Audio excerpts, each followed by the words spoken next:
Good morning and welcome to Let Them Fly. Today we're here with Esra in Connect Psychology. Now, I always get very confused when I go to psychologists. I'm never sure exactly what the difference is between psychologists and psychotherapy and all the other things that go there. So I am going to hand over to you to introduce yourself and explain, before I make a mess of it, exactly who you are, what you do, and what is a psychologist. Oh, okay. I'll explain for you, Heather. Good morning, and thank you for coming to visit us today. So I'm an educational psychologist. There's lots of different types of psychologists. So you can have clinical psychologists, which I think everyone's very familiar with that job title. We can have health psychologists, educational psychologists, sports psychologists, organisational, forensic. So there's lots of different branches of psychology, and each one has a different focus and a different group of people that they tend to work with. However, in general, very broadly speaking, all psychologists are interested in behaviour, in human nature and individual differences. As an educational psychologist, I'm predominantly work with schools. I work with children and families. A big part of my role is helping schools to support children who might have some additional needs. But we also work, as you mentioned, psychotherapy. We also work therapeutically in the clinic setting, offering therapy for children and families who may be facing things like anxiety or low mood. It could be loss. There's a whole host of difficulties that individuals might be navigating, and our job is to help them through that. It's just so lovely to know there's always a solution out there. Now, why would I bring my child? What are the kind of trigger signs that would make me think my child would benefit from coming to see a psychologist? So often parents come for an initial consultation first because they feel that things at home, either there's been something happen, as I mentioned, maybe a bereavement or loss, or maybe their child's gone through something difficult such as bullying. So there may be a life event that triggers families to come and see us. Sometimes it's just changes in their child's behaviour, or it could be, for example, new parents who are seeing maybe that their child's development might be different from what they're seeing with their peers. So there's lots of reasons, but generally it's families who come and they just want to discuss what they're experiencing at home, things that they might be finding challenging, and seeing, well, is there a role for a psychologist here, or are there things that we could be doing differently at home? And generally, I mean, I always say to parents, if you think there's a reason, or as a mum, you have a sort of second sense, really. Would you say that's right, that as a mum, if you think there's something, it's certainly worth it, even if everyone tells you it's not? Mums know, don't they? Absolutely. You know your child better than anyone. So if you feel like there's something that they need help with, that you feel that there's something that you're missing, that you just don't quite understand how to support them, then absolutely come and have that initial consultation. If it can just put your mind at rest, or it can point you in the right direction. And then at least, you're not just trying different things and not actually sure what's going to help, and what's just out there that you've been recommended, but you're not sure if it's evidence-based or if it's the right recommendation for you. So come along and have that conversation. And we understand it can be quite daunting to come and see a psychologist for the first time, and that's completely understandable. I hope that now there's been much more awareness about mental health, about inclusion, that schools and families, when they come here, they feel comfortable, and they can talk to us about what they're going through. And I think you're right that whenever you talk about mental health, there is still a stigma, but actually there's no need, because if you break your arm, you go and see a doctor. If your brain or your head's not right, you go and see a doctor. I mean, it is that simple, isn't it? It is, and that's really, what I think all mental health professionals, psychologists, psychiatrists, we're all working towards that, just normalising that we all have mental health, we all have ups and downs, and some of us may have, longer periods of where we need support than others. Some people need psychotherapy. In fact, we could say that most people would benefit from some sort of talking therapy in at some point in their lives, and it's certainly not something that we should be ashamed of or worried about talking about, but there is that, as you say, there is still that stigma there. And I think you're right. It's about talking, and we all have bad days, and it's how long they go on for. But I think Dubai particularly, there's a lot of stress here. There's very, very few true friends you want to unload to, and I think there probably is a bigger build-up and a bigger need here than elsewhere. Yeah, Dubai is quite a unique setting, if we could put it like that. So like you mentioned, there's lots of transition, there's lots of change. It is a high pressured city. You know, there's a wonderful lifestyle here, but at the expense of, you know, sometimes your working life can be very intense as well. So there's a lot of pressures on families. There's a lot of families where one parent is travelling quite a lot, so that adds another pressure. Obviously, you've not got the support of your home network, and some of the services out there can be very expensive for families. So yeah, it's a unique combination of factors that can influence people's well-being here. There is a lot of research coming out of the Middle East in terms of things like corporate well-being and understanding what employees need to have better well-being in the workplace. These conversations are all happening. And it's all very new, so there's certainly progress always being made. And within the education systems, you know, we're always looking now at wellbeing in schools, teacher wellbeing. The KHDA have developed a wellbeing inspection, a strand of their inspection is all about wellbeing. So there's certainly really positive steps being taken to take all these, you know, unique factors into consideration. Yeah, I mean, I think it's great, and certainly we've been here 20 years, and the change is massive. And you mentioned earlier you work with schools, so you work with schools' inclusion departments.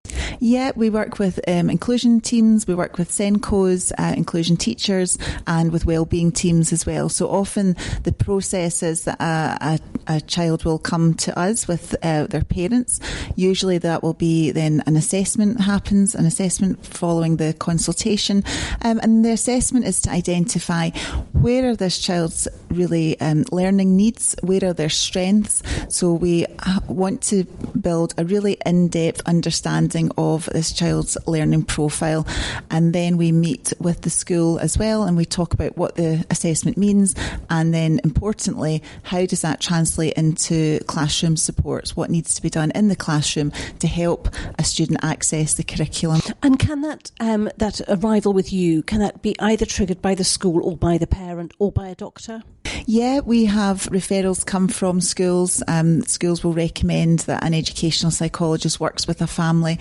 So usually what happens is that schools will have their own steps to identify needs, and that might involve things like classroom observations, or they might do a few weeks of targeted support for a child. They might do some intervention. Then they'll review.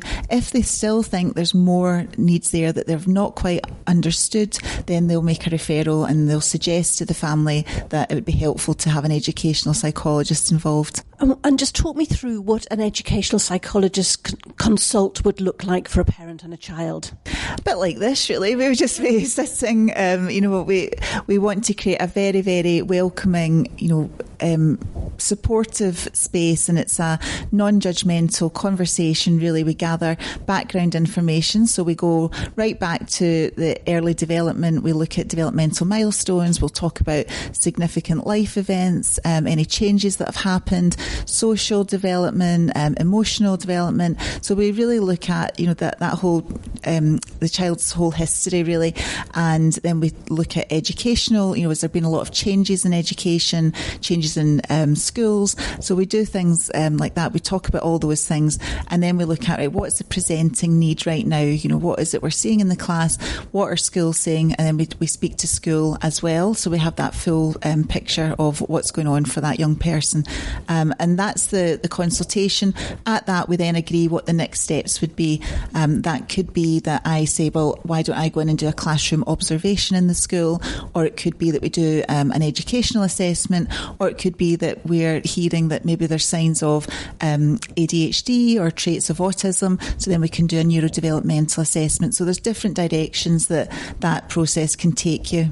I mean, what we're seeing a lot, or we're hearing a lot, is parents saying, but I don't want them to have a label. Yes, and that's understandably, that's a concern for many families.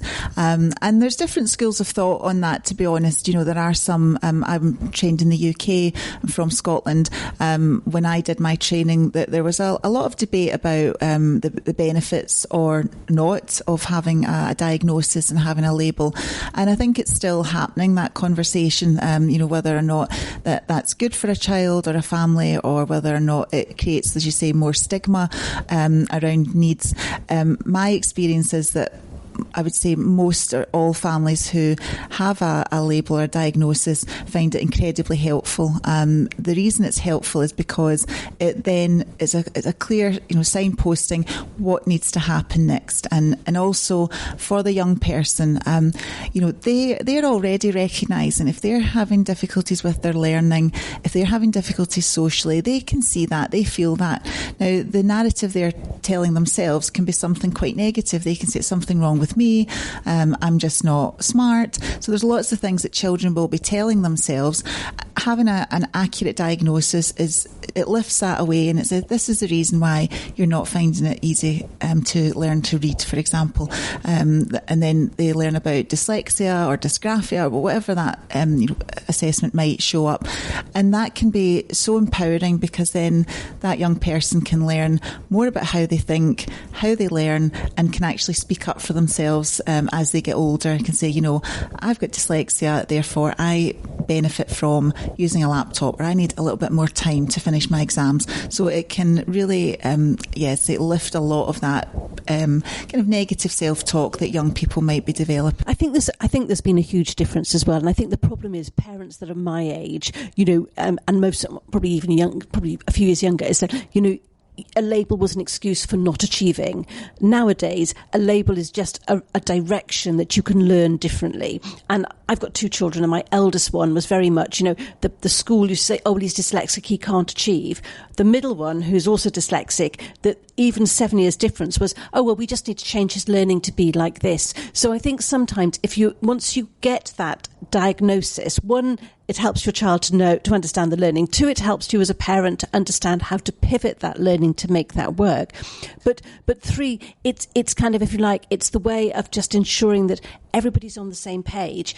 You can't. There's that lovely saying of, if you judge a fish on its ability to climb trees, they'll never succeed. And I think, that's exactly it. You're giving a dyslexic child saying, well, you've got to learn the same way as everyone else, and that's not possible.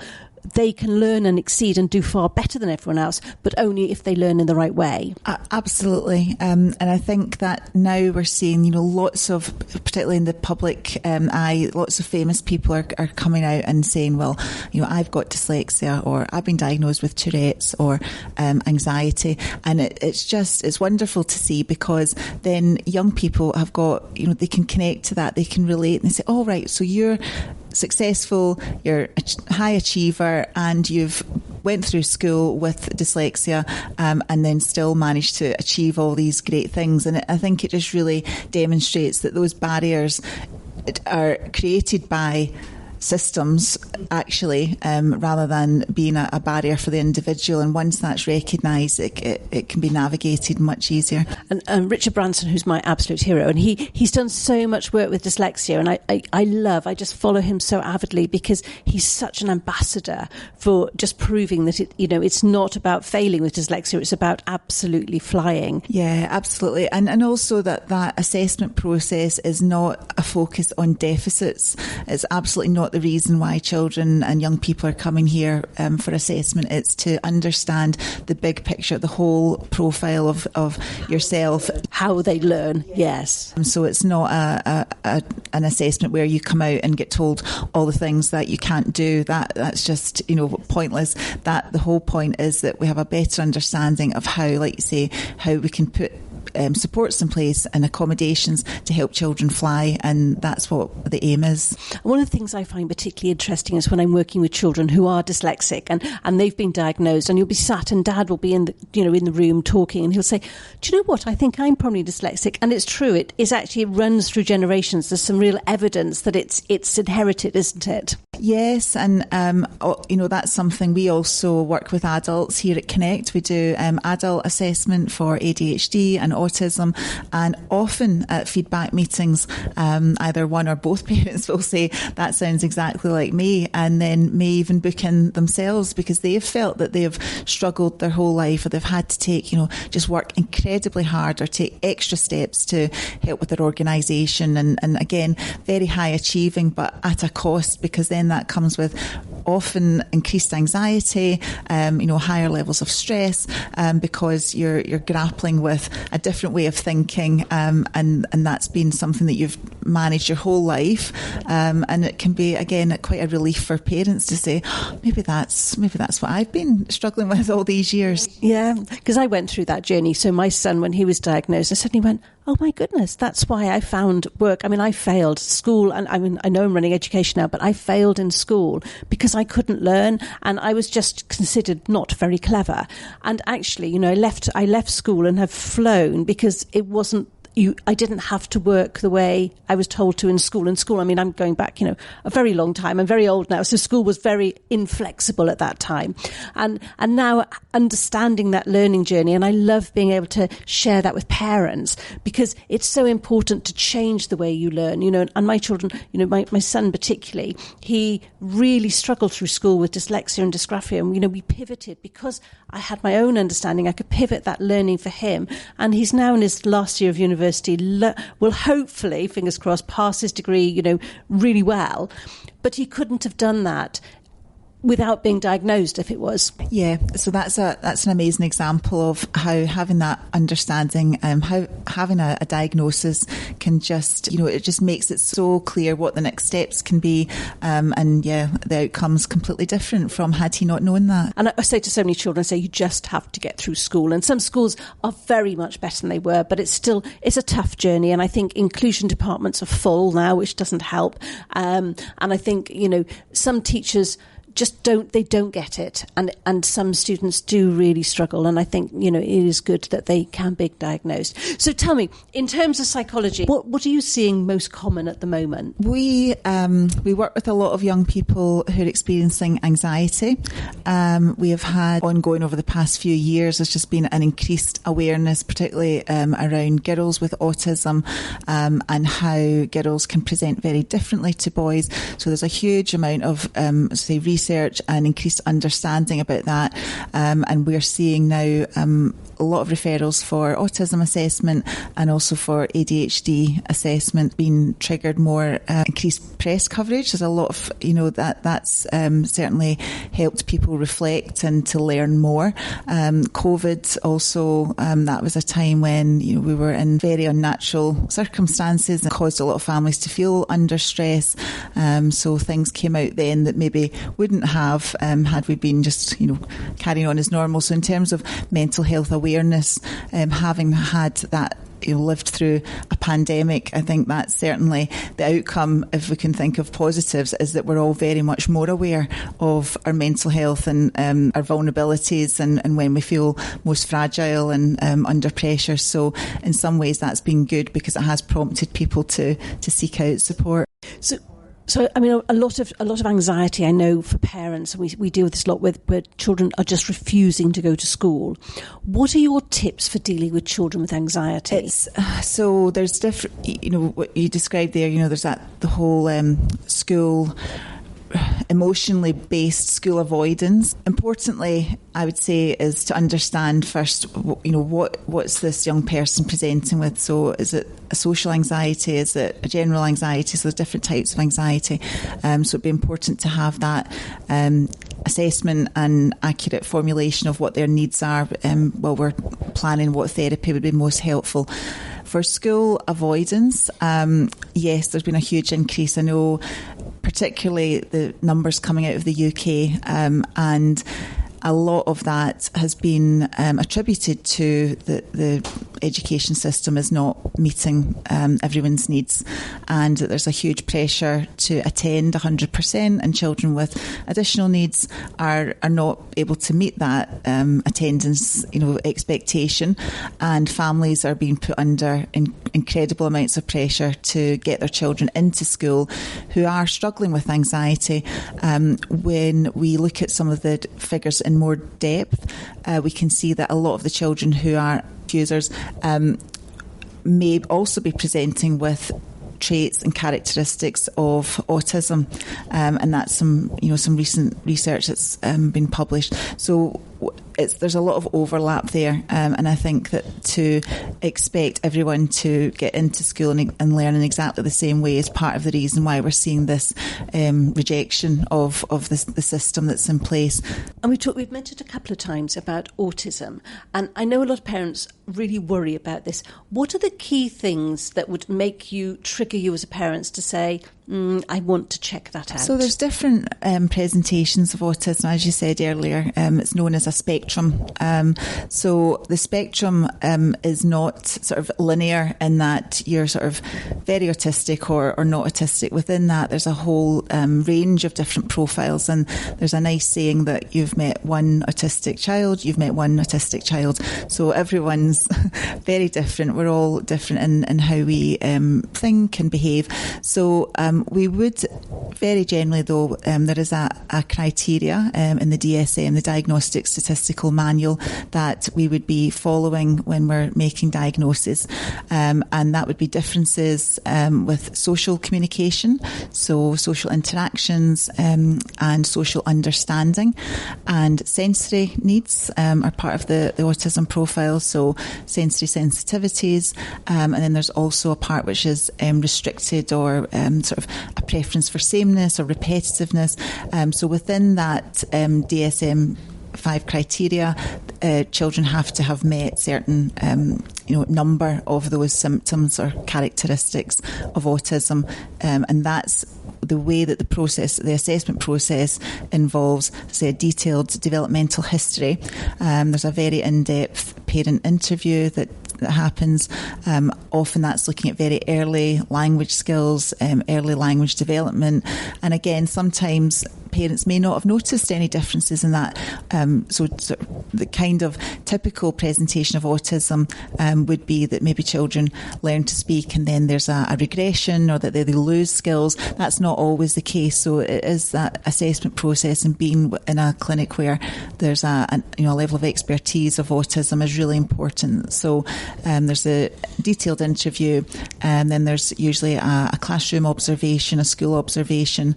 There would also be a structured play-based assessment, and often then we'll do like a cognitive assessment if we can as well, and some attainment tests. So it's quite a lengthy process. And is there an optimum age for parents to take children to be diagnosed? So, I know with my son, when he was 3, I instantly knew he was dyslexic. And I used to say to the teacher on his first nursery, I say, he's dyslexic. She'd go, no, you can't possibly know. Now, I did, and he was, but we didn't get him assessed till he was about 8. And I'd always been told sort of 7 or 8 is an optimal age. Is that correct? There's different, every child's different. So some children are diagnosed very early, that you can diagnose from 2, 3 for autism. Dyslexia, I would say wait longer. ADHD also, because the sort of behaviours that we're observing in ADHD developmentally, depending on how old the child is, obviously could seem more typical. So, a 4-year-old jumping about all over the sofa, or, finding it hard to sit still, or only working on things for a short time would be much more developmentally appropriate than if that was a 12-year-old. So, we have to think about the whole family life, the bigger picture, the individual child. So I would say, if you're concerned, certainly find out more, have those consultations, have meetings with a psychologist, or go to your GP, your paediatrician, find out more, raise your concerns, and if it feels like the right time to proceed with a diagnosis, then yes, go ahead and do that. And what about and other things coming away from education? I know a lot of teenagers, with eating disorders, and is that something that they would also come to you for? Not to me personally, because I'm educational, so that's not my area of expertise. But within the team, we have 2 clinical psychologists, so that would be something that they would be able to support with and advise on. And there's also within Dubai, there's some excellent specialist eating disorder clinics as well. So just talk to me. So Connect Psychology, that's yours. You set it up, and I know you're so passionate about it. You're 2 years old now and growing. Every time I meet you, you seem to have grown. Tell me a little bit more about Connect Psychology and what you do and how people approach you, because I love coming here, I have to say. We work across the age range, so we work with from babies, from new mums, supporting them all the way through to adults. So we have a team here of educational psychologists, clinical psychologists and health psychologists. And health psychology is quite underrepresented in Dubai, so we're very proud to be able to offer a health psychology service, and that supports anyone who's suffering from the psychological impact of physical ill health. That could be, for example, if you're going through or had been through cancer treatment. It can be lifestyle change that you're trying to make for your fitness, for your well-being, and it can also be if you've got a child who's had a long-term condition, or if you yourself have got a long-term condition such as chronic pain, supporting you through that. And again, in the UK, that's a service that would be much more readily available to people, but it's a growing area here, which is amazing.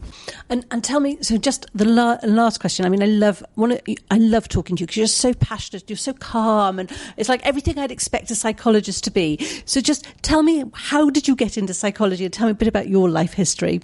Yeah, so I grew up in Glasgow, and Glasgow's a city where there's pockets of deprivation. You would say there's certainly within the west of Scotland generally there's mental health difficulties due to various factors to do with opportunity and education. So it's always been something that I've been aware of, sort of mental health inequality really, and it was something that I've just been fascinated by in terms of individual difference. When you think about why do some people thrive at times when maybe someone else would really struggle with that, resilience, just difference between how we respond to situations.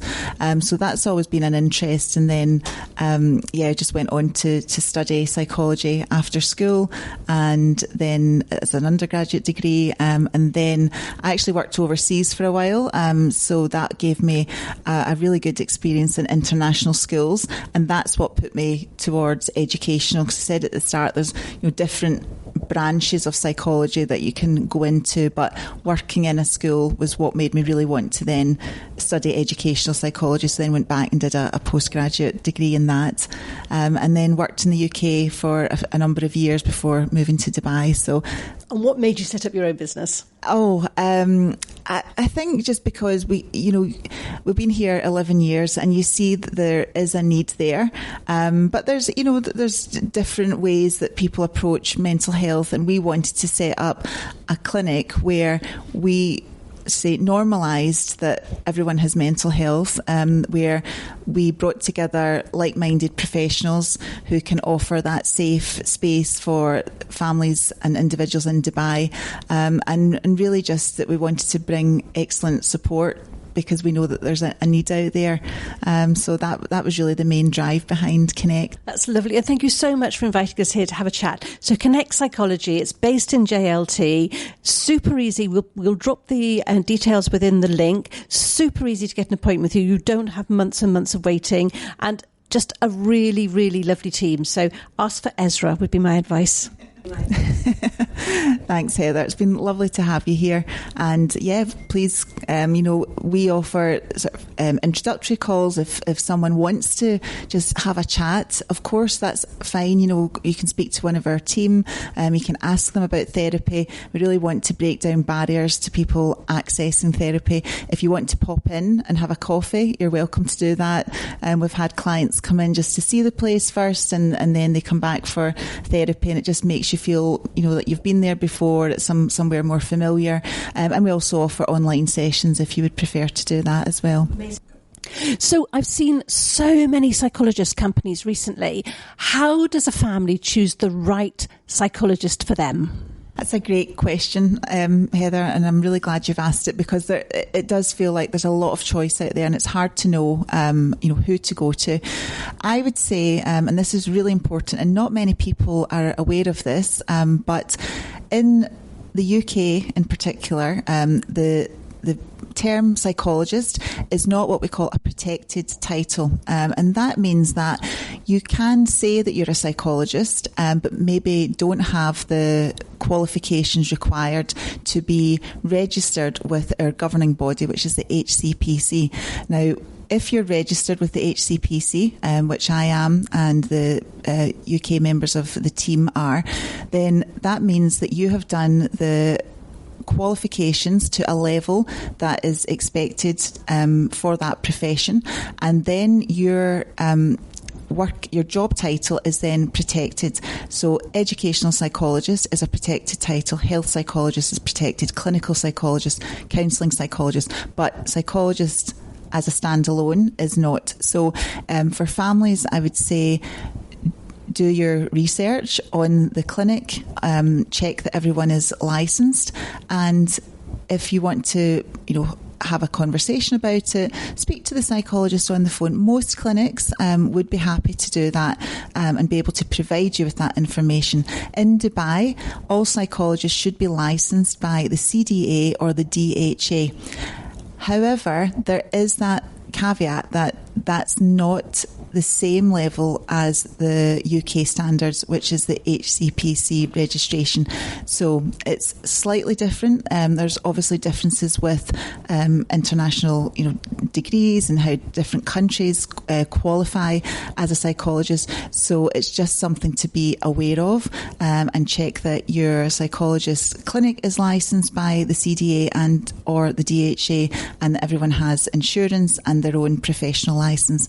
So that would be something I would really stress. Your mental health is so important. The mental health and well-being of your family is so important. So please make the decision in an informed way and do your research.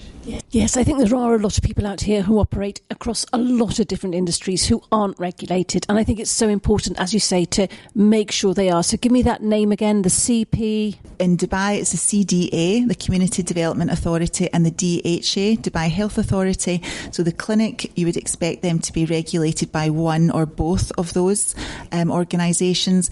The psychologists themselves should also be licensed by one or both, depending on which branch of psychology they're in. And if it's a UK practice, or like, for example, we've been set up as a UK practice, the HCPC would be the governing body for the psychologists here. So HPCP, okay. And then just as an aside, what would a family expect to pay for one initial consultation or two, a full-blown educational psychology? Ranges from a consultation here at Connect is 700 dirhams. Therapy is the same. We can do shorter sessions, they're 400, and our assessments start from 5,000. Okay, so 5,000, that's not bad, because there's an awful lot of people charging a lot more money out there. So it really varies, and also most of our clients are able to claim it back on their insurance. So check with your insurance provider if psychological services is covered, and then we can sign and stamp your claim form. Amazing. Thank you so much. And we will be back. You have so much information and you're so useful. We'll definitely be back shortly. Thank you. Speak to you soon. Thank you, Esra. As always, Connect Psychology welcomed us warmly, and we find they're a source of valuable information. Thank you so much for joining us on Let Them Fly, and we hope you'll tune in again next week.